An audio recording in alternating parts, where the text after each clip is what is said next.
Mas a gente vai falar agora do Flamengo no bate-pronto, porque o Mengão anunciou nas últimas horas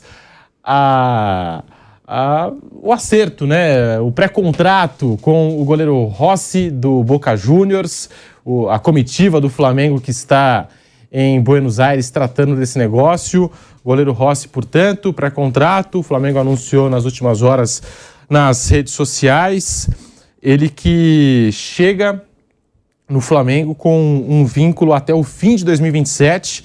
O próximo passo é convencer o Boca Juniors a liberá-lo já em janeiro agora, né? Até o momento o Boca Juniors não quis conversar com o Flamengo, porém o vice-presidente de futebol Marcos Braz e o diretor executivo Bruno Spindel seguem em Buenos Aires na busca de tentar um acordo com a equipe argentina. Então, tá aí Mauro César Pereira, falando agora do Flamengo, essa questão do Rossi, que, assim, pelo menos eu vejo dessa forma, né? Eu acho que o Rossi chega para ser reserva do Flamengo, tá? Eu, pelo menos, vejo assim, Mauro César, porque o Santos, eu vejo ele acima do Rossi e tá chegando aí o goleiro do Boca Juniors. Primeiro, assim, informação, os dirigentes já voltaram para o Rio, o Marcos Braz já está no Rio de Janeiro. O que aconteceu foi o seguinte, na sexta-feira, ele e o Bruno Spindel, o diretor executivo, viajaram para Buenos Aires. Eles tentaram, sexta-feira, sábado, domingo, falar com o Riquelme não respondia. O Riquelme é o diretor, é o homem forte do futebol do Boca, né? O Riquelme mesmo, o ex-jogador, ex-craque Riquelme. Ele não retornava, não dava resposta. Até que em dado momento ele respondeu, estou de férias. E não recebeu o Flamengo. É um negócio meio bizarro, né? Porque não é o Riquelme que recebeu o Marcos Braz para comer um assado, tomar um vinho, não. É o Boca que recebeu o Flamengo. O dirigente de um clube recebe o do outro. Né? Se o dirigente do Palmeiras for amanhã, digamos, a Fiorentina contratar, como era o nome do volante lá do Marrocos? Ambarat, né? Amrabat. Olha, eu peguei o dinheiro aqui do Danilo que foi vendido, vou contratar esse cara. A Fiorentina vai receber o Palmeiras. Acabei sugerindo um nome aqui. Vai receber, claro. O Palmeiras vai lá, recebe, conversa, vai vender outra história. Isso é normal. É assim que funciona. O Riquelme não recebeu os caras. É uma falta de cortesia, para dizer o mínimo. Já tem problemas diretos de... sério, vários. Todo mundo, o Rossi pediu aos dirigentes do Flamengo que entrassem num acordo, se possível, com o Boca, para ele sair numa boa. Porque ele já tinha comunicado há tempos que não renovaria o contrato. Por isso contrataram o Romero, ex-goleiro da seleção da Argentina, que jogou no Manchester United e tudo mais, começou no Racing e que já está mais veterano e foi contratado e se machucou. Por isso o Rossi continuou jogando como titular e tem jogado até agora, né? Jogou contra o Independente até agora há poucos dias. Um torneio de verão lá em San Juan. Então, o Riquelme não recebeu. Bem, o Flamengo foi lá, acertou, já tinha algo apalavrado há algum tempo e formalizou um pré-contrato com o Rossi. A partir de 1º de julho, jogador do Flamengo. 2027. Né? Então, bom, tchau. Pegou um avião e agora voltar para o Brasil, porque o Riquelme não recebeu. O Boca não vai receber nenhum centavo. Se o Riquelme conversasse com os dirigentes, algum dinheiro o Flamengo pagaria para o Boca, né? Talvez o Riquelme ache que o Boca não precisa de dinheiro nenhum. E o próprio Boca permitiu que essa coisa ficasse nessa situação. Por quê? Porque não conseguiram renovar o contrato. Eu conversei com alguns amigos lá da imprensa argentina e eles disseram, olha, o que se fala aqui é que o Boca ofereceu para o Rossi o maior contrato do futebol argentino, um contrato sensacional. Mas o cara não quer ficar. Essa é a questão. Esse é um outro ponto importante. Clubes brasileiros, especialmente Palmeiras e o Flamengo, pelo momento que vivem, competitivos, ganhando títulos, 4 últimos Libertadores, os 2 venceram. Cada um venceu 2, fizeram uma final. Quando faz a final, o Palmeiras chegou na semifinal. O jogador vê como uma oportunidade de ganhar bem e ser campeão. E quem sabe até ser um trampolim para uma aventura num outro país, num outro clube e tudo mais. Então o Rossi, acho que, pelo que eu venho entendendo esse tempo todo, ele chegou ao Flamengo como um caminho mais interessante do que ficar no Boca. E hoje obviamente. Financeiramente tudo, carreira em tudo. É uma coisa evidente. Isso é muito claro, pela diferença de poderio econômico dos clubes. Uma coisa é a história do Boca, os títulos que já ganhou, a sua torcida e tal, mas hoje, comparando com o Palmeiras, com o Flamengo, no caso que foi o clube que foi atrás do Rossi, e isso mexe muito com o orgulho, né, do pessoal lá do clube, evidentemente.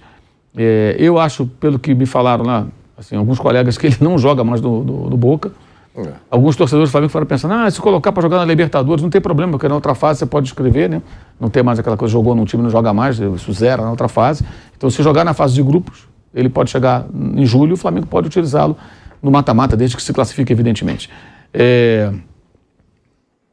Mas eu fico mais com essa possibilidade de ficar meio que encostado, custando dinheiro, né? Porque custa um dinheiro. A volta dos dirigentes do Flamengo para o Brasil evidencia que o Flamengo não vai ficar mais atrás. Você fica aí, em julho você está com a gente. Mas não sei se o Riquelme vai manter essa situação ou se em algum momento ele vai responder ao Flamengo e falar, olha, vamos acertar alguma coisa aqui, mesmo à distância, né? É isso aí. Algum valor, o agente do jogador pode participar. Falei, olha, o Flamengo quer pagar tanto e tal. Agora, há um ano, mais ou menos até metade do ano passado, o Flamengo queria o jogador, antes de contratar o Santos. Se o Boca fosse negociar, o Flamengo pagaria, acredito, uns 3 milhões de euros pelo goleiro. Então que pagou pelo Santos, né, irmão? Pagaria. Aí foi, tanto que o Santos, o Atlético pediu mais, o Flamengo não quis, o Rossi ficou meio que no limbo ali, mas eles não queriam negociar. Claro, ele foi campeão argentino, como eu falei do Scarpa há pouco. Ele foi importante, que ele foi titular na campanha do título nacional. Mas eles poderiam ter negociado alguma coisa, sei lá. Me paga um Caraminguá aqui, eu libero ele em janeiro para você e tal, sei lá. Podia buscar alguma saída, mas nem conversou, o Riquelme nem recebeu os dirigentes. O Riquelme lá tem um poder muito grande, né? Não porque ele seja um dirigente espetacular, mas pelo que ele foi como jogador. Ele manda soltar e manda prender, ele tem uma moral enorme. Mas é um equívoco, me parece, porque o clube deixa de ganhar um dinheiro. Mas é isso que eu acho, Mauro. Eu acho que tem poder enorme, mas alguém deve falar, você não pode rasgar dinheiro. Então, tudo bem, o poder já fez a digamos assim, a deselegância de não receber. Pronto. Eles vieram aqui, tudo bem, já fecharam com o cara mesmo, o cara queria ele não respondeu as mensagens durante dias, e quando eu respondi, eu falei, estou de férias. Tipo... não vou falar com vocês. Tudo bem. Mas não dá para estar de férias com o futebol rolando. O time já está jogando. Mas o Rossi já acertou. Agora para liberar, todo mundo ali. Para liberar, ele pode mandar, já que ele quer tratar com essa relação fria, assim, ele pode mandar a secretária dele ligar para o Marcos Braz. Liga para lá e fala que nós aceitamos $500 mil, qualquer coisa assim, e acabou. Só para dar aquela postura de desprezo e de nariz arrebitado. Mas que vai entrar uma graninha e ele vai liberar o Rossi, eu acho que isso vai acontecer. Porque não interessa pro Boca ficar com um jogador como esse lá, escanteado, só treinando e deixando o tempo passar. Eu acho que cria um ambiente que não é legal, desfavorável, vai dar matéria, vai dar reportagem. Eu acho que pode rolar aí uma vingancinha, tipo, deixar o cara lá para justamente a torcida ficar com raiva, porque a torcida não queria que ele saísse, né? A torcida chegou a gritar. Isso pode acontecer. Teve um jogo contra o Rosário Central, ele pegou um pênalti do goleiro do Rosário, o goleiro bateu para ele pegador de pênalti, né? E a torcida cantou uma música, inclusive, pedindo para ele ficar e tal. Então, o que eu imagino que o Riquelme vai fazer é meio que deixar o cara sendo fritado e a torcida pia da vida com ele, a imprensa criticando porque ele não quis ficar no Boca e tal. Que aí vai aquela coisa do orgulho, como o cara não quis ficar no Boca? Aquela coisa que a gente falou essa semana aqui sobre o Corinthians, o momento do São Paulo. É o momento do Boca, o momento do River. Eles não têm condições de competir com os times brasileiros que têm mais grana. Não tem condição. Vai ver o faturamento do Boca, o faturamento do Flamengo, a diferença é muito grande. Então não tem como lutar contra isso. Da mesma maneira, se for falou pro aqui do pirraça, Danilo. Se amanhã aparece também um jogador do Flamengo, sei lá, qualquer jogador, o Pedro, aparece uma proposta, sei lá, de um grande time da Premier League, o cara vai balançar, cara. Não tem como não. Imagina, o Arsenal quer o Pedro, o Chelsea quer o Pedro. Vai dizer que o cara não vai. O cara vai ficar louco. Vai, cara, Premier League, time grande. Pô, é lógico, pagam não sei quantos milhões. Como é que se segura? Não segura. Porque é muito mais forte do que a gente. Não tem como, a gente tem que enfrentar isso. Agora, outra notícia, o Flamengo está saindo fora do quinteiro. Houve o primeiro contato na Argentina no final de semana. Ontem, de novo, chegaram a conversar. Ele foi meio que oferecido, mas o Flamengo está desistindo do negócio. Eu não sei o motivo ainda, vou tentar apurar. Pode ser questão de preço, custo do jogador, pode ser avaliação técnica, um jogador que teve muitas lesões, um jogador que tem ali um probleminha de peso e tal. Não sei qual foi a razão, se foi um combo, né, de motivos.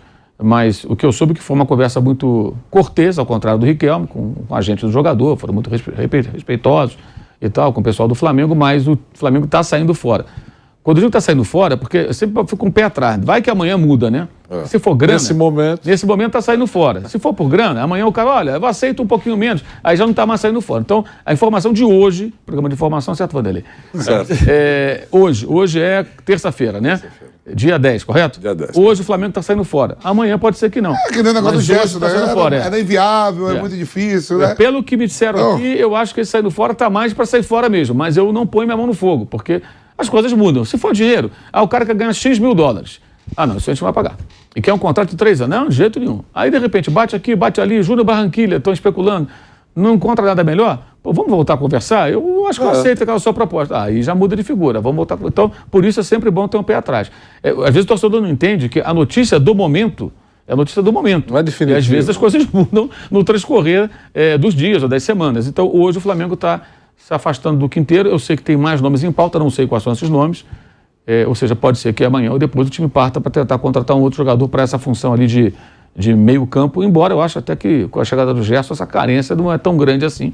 Acho que o Gerson pode preencher diferentes lacunas ali, na ausência de um ou de outro, e evidentemente ser titular também. Quando se fala em Riquelme e Flamengo, eu lembro lá de 2012, quando o Flamengo tentou contratar o Riquelme, e o Riquelme recuou na última hora, no último momento, né? Conversas avançadas, assistiu um jogo em que o Flamengo teve uma atuação péssima, assim, acho que perdeu de 2-3-0, e aí não vou mais, e deu o que falar, né? Aquela época, a negociação Flamengo e Riquelme. Flamengo, né? Eram outros tempos do Flamengo, outros né? tempos. Ali era uma situação bem difícil.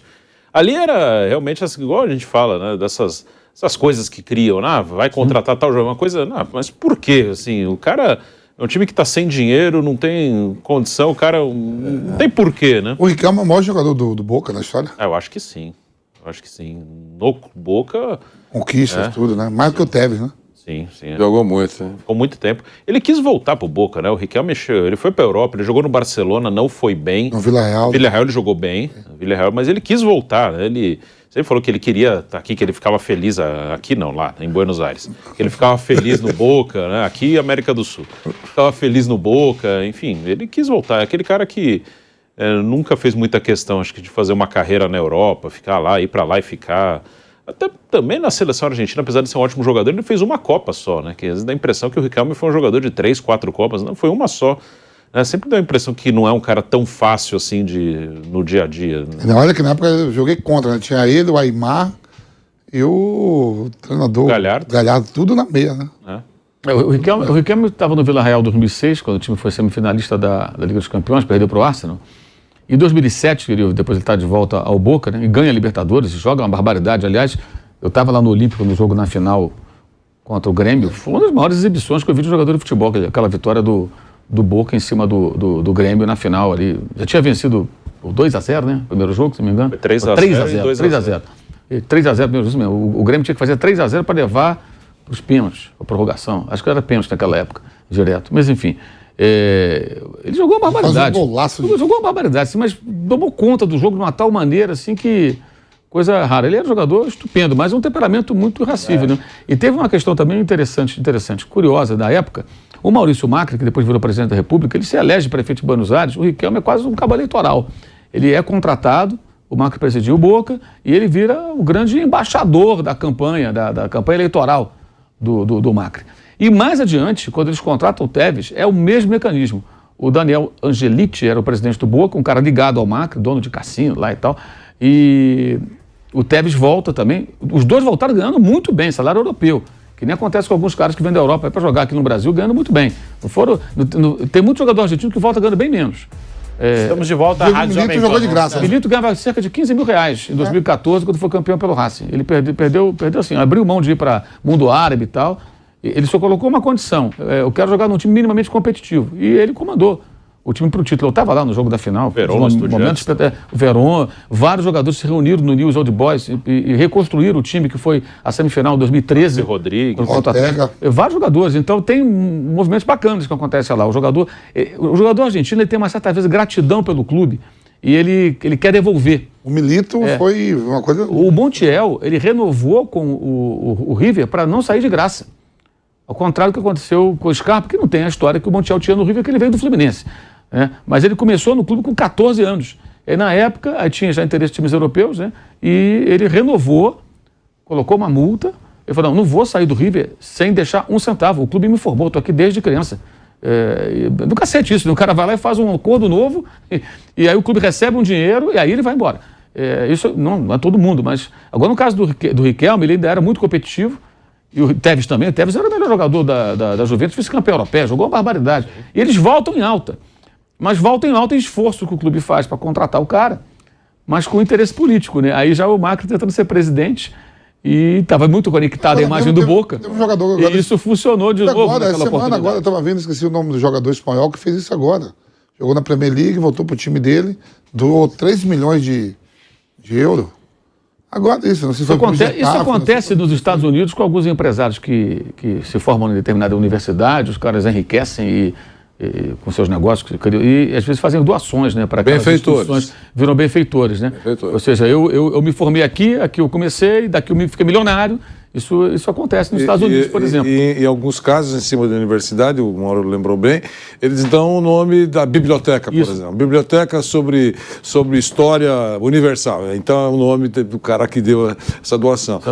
É uma grana. Eu passei por isso, Mauro. Eu tenho uma filha transplantada de coração, vocês sabem. E o hospital é daquele jogador de basquete, Alonso Mourning. Que teve um problema fígado, tudo, ele fez um hospital de câncer lá, onde ela fez o transplante de coração. Isso aí. Ele é o responsável por tudo, escola, hospital, tudo. Falando desses nomes do futebol argentino, o goleiro Pato Abondazieri, lembra dele? Inclusive 14 títulos com a camisa do Boca, ele encheu o Rossi de elogios. Nós temos aqui a declaração do Abondazieri, falando o seguinte, o futebol mudou muito em pouco tempo, mas posso dizer que Rossi faz coisas melhores do que eu fazia, especialmente nos reflexos e nos pênaltis. Então, fecha aspas, aqui a declaração ele me conhece do bem. Abondazieri. Ele me conhece bem. O modo da caneta aí, ele me conhece. Era ele, né? Era ele que largou. Foi ele que largou o título. Mas foram 2 gols, né, Foi. Mas a Argentina, fora a Arconada ali, lá pra trás, a Argentina nunca teve assim nome de goleiros assim mesmo assim. Nem essa safra agora. A Argentina há um bom tempo. O Brasil também lá atrás também, né? No passado a Argentina tinha goleiros considerados melhores que os brasileiros. Isso né? meio que se inverteu. Agora tem surgido alguns goleiros. Eu não acho o Dibu Martínez um goleiraço. Acho um goleiro médio, pegador de pênalti. Fez uma Copa muito boa. É um personagem também, né? Ele é um personagem. Ele é bem loucaço e tal, então faz aquelas coisas todas lá que chamam a atenção, até passando de alguns momentos.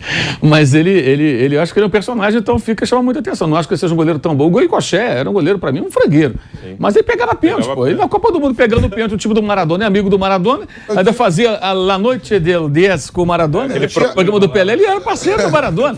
Porra, o cara é amigo do Maradona, Mancuso também, cara é amigo do Maradona, ele pega pênalti de Copa do Mundo, tá tudo resolvido, mas não era um goleiro tão bom. Tinha jogo de botão, vi Arconada, cara. Arconada.